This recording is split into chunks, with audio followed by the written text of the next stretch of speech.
आणि आपण लगेचच खूप उशीर झाला आहे, कार्यक्रमाला सुरुवात करूयात. पुन्हा एकदा सर्वांना जय श्रीकृष्ण.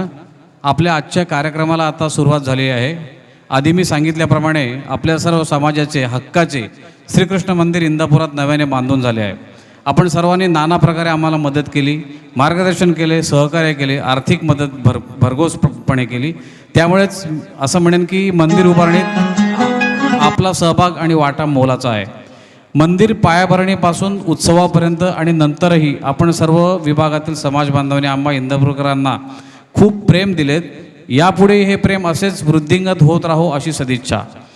आपल्या या प्रेमाची उतराई होणे अशक्य आहे. कलामंच 2चे आयोजन आम्ही आता करतोय. कलामंच 2015 साली मी तुम्हाला सांगितला.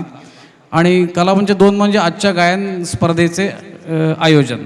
आणि आपण त्याला पण देखील मोठ्या संख्येने उपस्थित आहात. आम्हा सर्वांकडून आपले मनपूर्वक स्वागत आणि आभार. आपलं प्रेम आणि प्रतिसाद आम्हाला भविष्यात देखील असेच मनोरंजनात्मक आणि इतर कार्यक्रम आयोजित करायला प्रोत्साहन देत राहील, यात तीळ मात्र शंका नाही. आपल्या आजूबाजूला अनेक माणसे वावरतात, अनेक कलाकार असतात. प्रत्येकजण कुठली ना कुठली कला जोपासत असतो. कोण नकला करतं, कोण अभिनय करतो, कोणी वाद्य वाजवतात, कोणी वक्तृत्व स्पर्धा गाजवतात, काही जण खेळात पारंगत असतात. प्रत्येक माणसात एक छुपा कलाकार दडलेला असतो. असेच आपले उपाध्यक्ष सुबोधभाई मेहता हे सुद्धा चांगल्या कविता करतात, चारोळ्या करतात आणि शाब्दिक कोड्या करण्यात ते पटाईत आहेत. या कलेत ते अतिशय पारंगत आहेत. कला म्हणजे फक्त नृत्य किंवा अभिनय नव्हे, तर आपल्या रोजच्या दैनंदिनीतील कामापासून ते आमची उपसरपंच ज्यात पारंगत आहेत असे राजकारणी एक प्रकारची कलाच आहे. तर अशीच एक कला आहे, ती म्हणजे जी सर्वांच्या मनावर भुरळ घालते, ती म्हणजे गायन कला. मनापासून हृदयापासून गाणे म्हणणे म्हणजे आई सरस्वती मातेची एक प्रकारची पूजाच आहे. आणि मनापासून केलेली पूजा कधीही व्यर्थ जात नाही. संगीत अनेक प्रकारचे असते, शांत, संयमी, कर्णमधुर ते आजच्या धांगडधिंग्यापर्यंत. संगीत प्रत्येकालाच आवडते. मूड फ्रेश किंवा प्रफुल्लित करण्याची संगीतामध्ये ताकद आहे. तसंच आजारी माणसाला बरं करण्याची ताकद संगीतात आहे. कारखान्यामध्ये अनेक ठिकाणी संगीत लावून कामगारांचं मनोधैर्य वाढवलं जातं. गर्भसंस्कारामध्ये संगीताचा चांगला रोल आहे. आपल्या आवडीची एखादी गोष्ट घडली की आपण एखादं गाणं गुणगुणायला लागतो. प्रत्येकजण काही प्रोफेशनल सिंगर जरी नसला तरी, उत्तमरित्या गाऊ शकत जरी नसला तरी आपण गाणं गुणगुणतच राहतो. कॉलेज जीवनाची आठवण आली की जसे आपल्या ओठावर हसू येते, तसेच एखादी गाणी आपल्याला आठवते त्यावेळेस. तर असे हौशी सिंगर आहेत ज्यांना आपण बाथरूम सिंगर म्हणतो. आपल्या सर्वात देखील असे बाथरूम सिंगर अनेक आहेत किंवा असतील. ही बाथरूममधील गाण्याची कला आपण सर्वांपर्यंत पोहोचावी या उद्देशाने आजचा कार्यक्रम आयोजित केलेला आहे. आपल्यातील अनेक जण उत्तम गाणी म्हणणारी आहेत. त्यांच्यातील टॅलेंट किंवा कला आपल्यापर्यंत पोहोचावी हा एक उद्देश आहे यामागील. म्हणून आजचे व्यासपीठ त्यांना उपलब्ध केले आहे. अत्यंत चांगला प्रतिसाद आपण दिलात, त्याबद्दल आभार. वेळेअभावी बऱ्याच जणांना आम्हाला नकार द्यावा लागला, त्याबद्दल मी त्यांची दिलगिरी व्यक्त करतो. नुसताच गायनाचा कार्यक्रम आयोजित केला असता तर तेवढ्या आत्मीयतेने ह्या कार्यक्रमात उपस्थिती नसते किंवा मजा नसती आली. जिथे स्पर्धा असते तिथे संघर्ष असतो, परिश्रम असतात, जिंकण्याची जिद्द असते. म्हणून गायन स्पर्धेचे आयोजन केले आहे. आणि स्पर्धा म्हटली की विजेते आलेच. आजच्या स्पर्धेचे परीक्षण केले जाईल आणि त्यासाठी आपल्याला 2 अत्यंत नामवंत परीक्षक या ठिकाणी लाभलेले आहेत. त्यांचा परिचय मी आणि दिव्या आपणास थोडक्यात करून देतो. त्यांना शाल श्रीफळ सत्कार करतो. मग लगेचच पहिलं गाणं आपलं सुरू होईल. पहिले जज आहेत आपल्याला कर्जत येथील लाभलेले पहिले परीक्षक श्री वैभव भरत थोरवे सर. यांची थोडक्यात ओळख अशी की त्यांना घरातूनच गायनाचे बाळकडू मिळाले. गाणे, आवाज हे अगदी त्यांच्या रक्तातच भिनले आहे. त्यामुळे 2007 मुंबई युनिव्हर्सिटीमधून गायनामध्ये त्यांनी गोल्ड मेडल प्राप्त केलं. 2008 साली ठाणे जिल्ह्यातील गायन स्पर्धेत प्रथम पारितोषिक विजेते आहेत ते. आणि अशीच विजयाची शिडीत चढत आपल्या गायनाची आवड त्यांनी देशाबाहेर दुबईपर्यंत यशस्वीरित्या नेऊन भारताचा झेंडा रोवला आहे. ETV गौरव महाराष्ट्राचा महागायक 2011चे अंतिम सोहळा हा दुबईत रंगला आणि त्याचे ते विजेते आहेत. फारच मानाचा पुरस्कार आहे या सर, धन्यवाद. स्वरवैभव संगीत शिक्षण वर्ग या नावाने त्यांच्या गायनाच्या संस्था असून त्यात अनेक विद्यार्थी शिक्षण घेऊन स्वतःचे भवितव्य घडवत आहेत. त्यांच्या या उपक्रमांना आमच्या संस्थेकडून खूप खूप शुभेच्छा आणि त्यांचे अभिनंदन. थँक्यू. आपल्याला परीक्षक म्हणून लाभलेले अलिबागचे महेंद्र अनंत पाटील यांची माहिती मी तुम्हाला थोडक्यात सांगते. सध्या ते गंधर्व महाविद्यालयातून क्लासिकलची दुसरी परीक्षा पास झालेत आणि त्यांचे त्याचसोबत पुढचे शिक्षण चालू आहे. खऱ्या अर्थाने म्हणतात ना, शिक्षणासाठी कोणते वय नसते.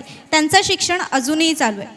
महेंद्र पाटील यांचे स्वतःचे यूट्यूब चॅनल असून त्यांची लोकप्रियता म्हणजे आत्तापर्यंत सुमारे 600पेक्षा जास्त लाईव्ह शो झालेले आहेत.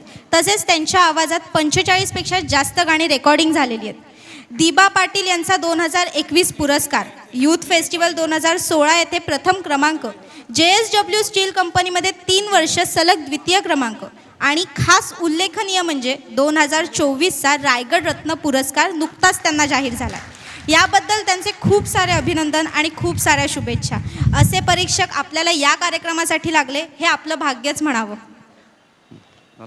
तर मी वैभव थोरवे सरांना स्टेजवर आमंत्रित, त्यांचा सत्कार करतील आमचे खजिनदार श्री प्रशांतभाई मेहता.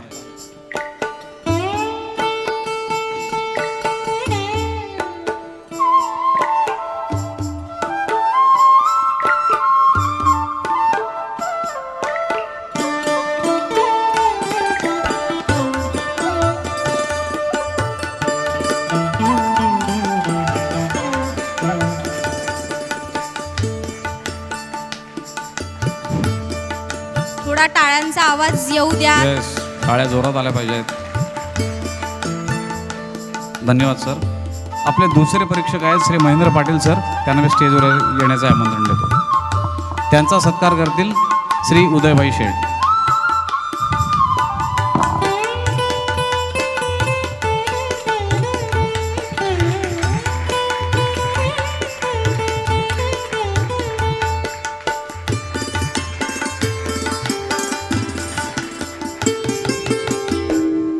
कोविज्ञाचे नवनिर्वाचित विश्वस्त मुरलीधर मंदिरचे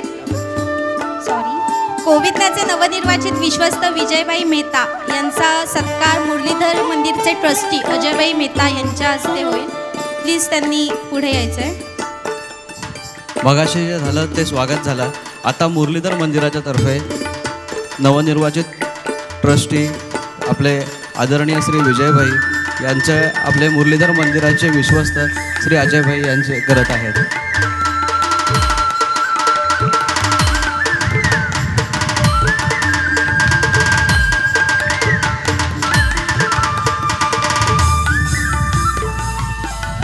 याचबरोबर शांतीलाल मेहता सर, आदरणीय शांतीलाल मेहता सर आपले नवनिर्वाचित ट्रस्टी यांचेही मुरलीधर मंदिरातर्फे आमचे विश्वस्त उपसरपंच समीरभाई मेहता करतील.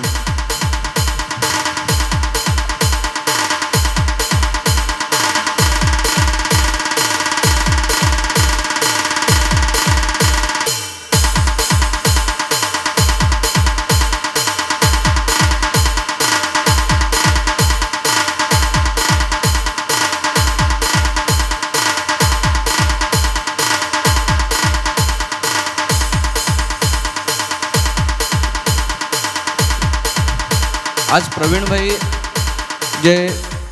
प्रवीणभाई गांधी जे आज येऊ शकले नाहीत, परंतु त्यांनी शुभेच्छा पाठवल्या आहेत. त्यांचा मुरलीधर मंदिरातर्फे मागे असाच सत्कार झाला. ते आले असते तर नक्कीच अजून आनंद झाला असता. त्यांना आम्ही मिस करतोय नक्की. सॉरी मध्ये आता दिव्या आपल्याला गाण्यांचे आजच्या स्पर्धेचे नियम समजावून सांगेल आणि त्याच्यानंतर पहिलं गाणं लगेच होईल. 31 सेकंदात नियम सांगेल ती. फक्त एकच आहे की सगळ्यांनी आपले मोबाईल सायलेंटवर ठेवा किंवा फ्लाईट मोडवर टाका. गाण्याचा पूर्णपणे आनंद लुटा. आणि माझी विनंती आहे, भरघोस टाळ्यांनी प्रत्येकाला तुम्ही दाद दिली पाहिजे, तर त्यांना गायला चांगला हुरूप येईल. कराओके गायन स्पर्धेमध्ये एकूण 2 प्रकार आहेत, सोलो गायन आणि डुएट गायन. सोलो आणि डुएट यांच्यासाठी स्वतंत्र पारितोषिक देण्यात येणार आहे. प्रत्येक स्पर्धेला गाण्यासाठी किमान वेळ मर्यादा ही 4 मिनिटाची असेल. अंतिम निर्णय हा परीक्षकांचा, कार्यकारिणी आणि आयोजकांचाच असेल. सर्व सहभागी स्पर्धकांना प्रमाणपत्र आणि विजेत्यांना सन्मानचिन्ह व पारितोषिक देण्यात येईल. कार्यक्रम सुरू असताना प्रेक्षकांनी शांतता बाळगावी, आपले फोन सायलेंट मोड अदरवाईज फ्लाईट मोडवर करून ठेवावेत. आपण कार्यक्रमाची सांगता जजच्या गाण्यांनी करणार आहोत आणि राष्ट्रगीताने, त्यामुळे संपूर्ण कार्यक्रमाच्या शेवटपर्यंत प्रेक्षकांची उपस्थिती असावी ही नम्र विनंती.